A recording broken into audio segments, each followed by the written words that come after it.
The poem Keeping Quiet is written by Pablo Neruda. The poet's pen name is Naftali Ricardo Regis Besoleto, who was born in the town of Parral in Chile. Neruda's poems are full of easily understood images which make them no less beautiful. He won the Nobel Prize for Literature in the year 1971. In this poem, Neruda talks about the necessity of quiet introspection and creating a feeling of mutual understanding among human beings. After reading the poetry, you will get to know why it is important to be still, keep silence, and introspect. The poet in this poem talks about the need of silence and quiet introspection. Introspection means the contemplation of your own thoughts and desires and conduct, and the importance of tranquility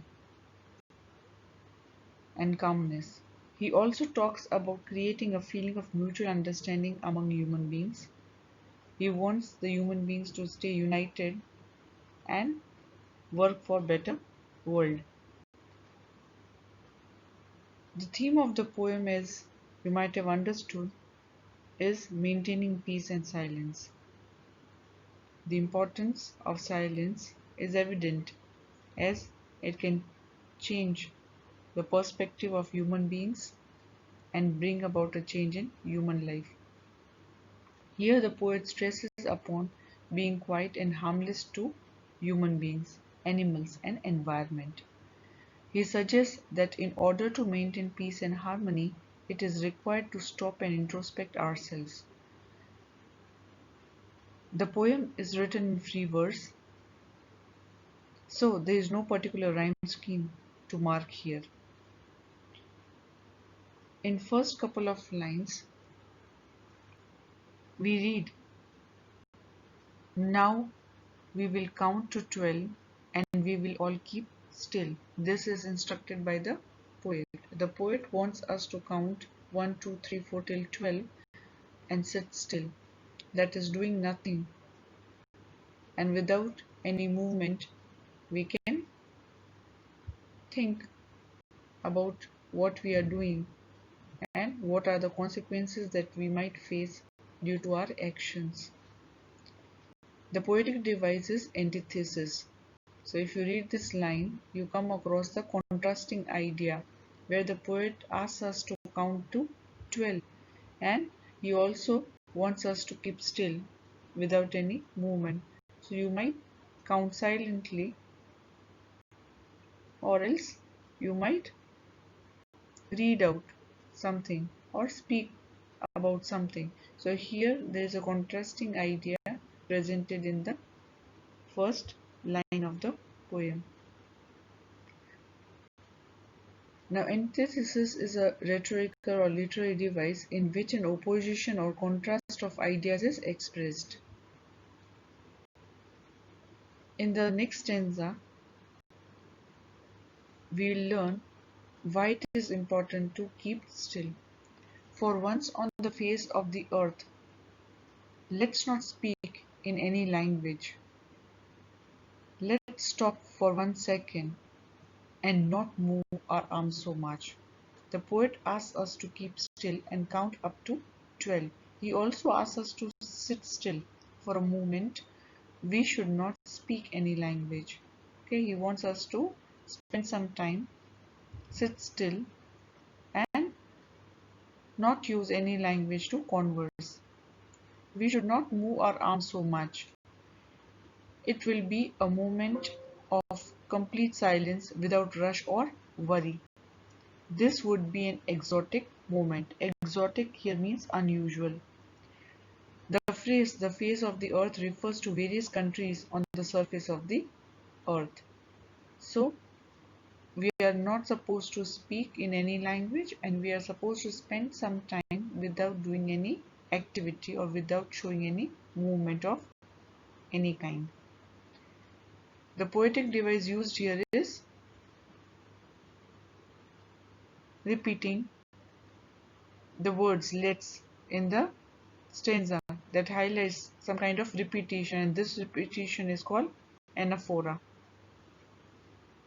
So if you read the two consecutive lines, let's not speak in any language, let's stop for 1 second, that states that the poetic device is anaphora. In the next stanza, we read how exotic the moment is and why it is exotic or unusual. It would be an exotic moment without rush, without engines. We would all be together in a sudden strangeness. Now, the stillness that we might experience after sitting still for a while would lead to some unusual experiences, as we are not going to rush or we are not going to be active or do anything that is going to make us run like engines.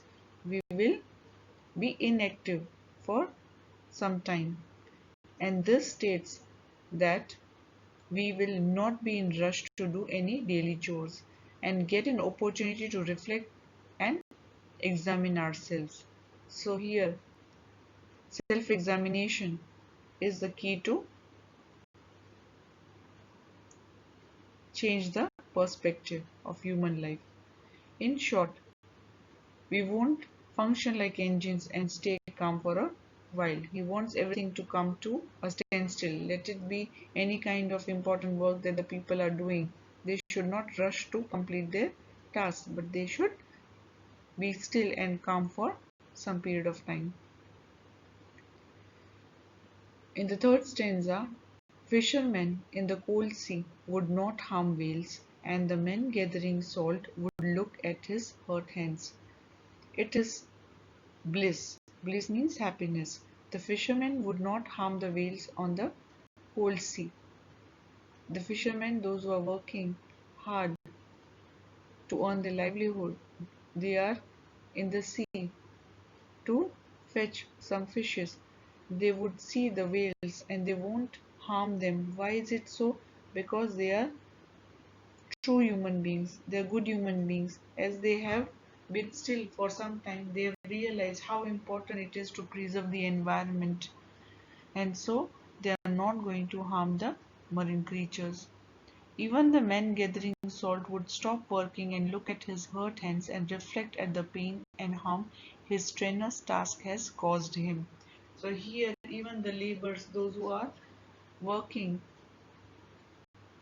and those who are gathering salt, they will also get an opportunity to look at what they have been doing and how they have been hurting themselves. Let us read the other stanza. Those who prepare green wars, wars with gas, wars with fire, victory with no survivors, would put on clean clothes and walk about with their brothers in the shade, doing nothing.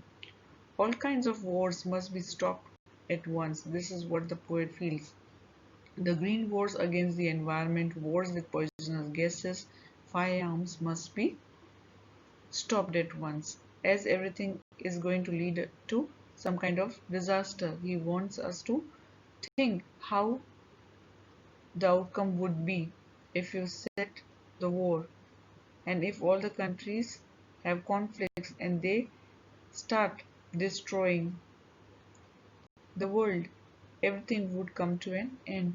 So people who are all the time preparing for wars, leaving no survivors behind, ought to find time to wear clothes and walk around with their brothers, strengthening the message of peace and brotherhood.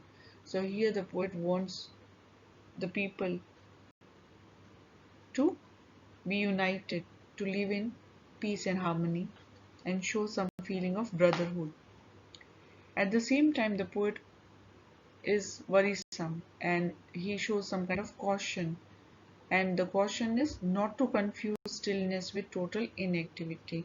He feels that it is essential to be still and keep still for a while, but on the other hand he also highlights that we should not get confused stillness with that to inactivity or death. That doesn't mean that we should stop doing everything that we are supposed to do, or Else we talk about death. He does not want us to ruminate over death, but he feels that if for once we do not focus ourselves single minded to keep our lives moving, but do some introspection or spend some time in silence doing nothing, we can understand ourselves better and escape from the threatening calls of death. So, as we are going to ponder over what we have been doing and what would be the consequence or the outcome of our actions, we will also overcome the fear of death, and we will be able to escape from the threatening calls of death, because our thoughts are going to result in peace and harmony as we all will unite. The earth can teach us a lesson how everything comes to a dead end and comes to life again. Pondering over the present situation, you might realize how the things have changed so far, and what uncertainties we might face in future would again bring about change in the world. So here everything comes to an end, and then there is a possibility, and it's certain that the things would change for better as well. So things are momentary, and thus the poem Keeping Quiet celebrates the necessity of introspection and the advantage of doing nothing and maintaining silence for some time, and in the vast treasure of deep silence, all the depression of people will vanish and peace would be attained, for one would be with oneself at one's peaceful best. As we are going to attain peace of mind and as we will feel calm, we would definitely be able to change our perspective towards life, and we would help others in need, and definitely we will change the life and make it a better place to live. So we conclude that the poet talks about importance of peace and silence. So you can resonate with the present situation after reading the poetry and summarize it in your own words.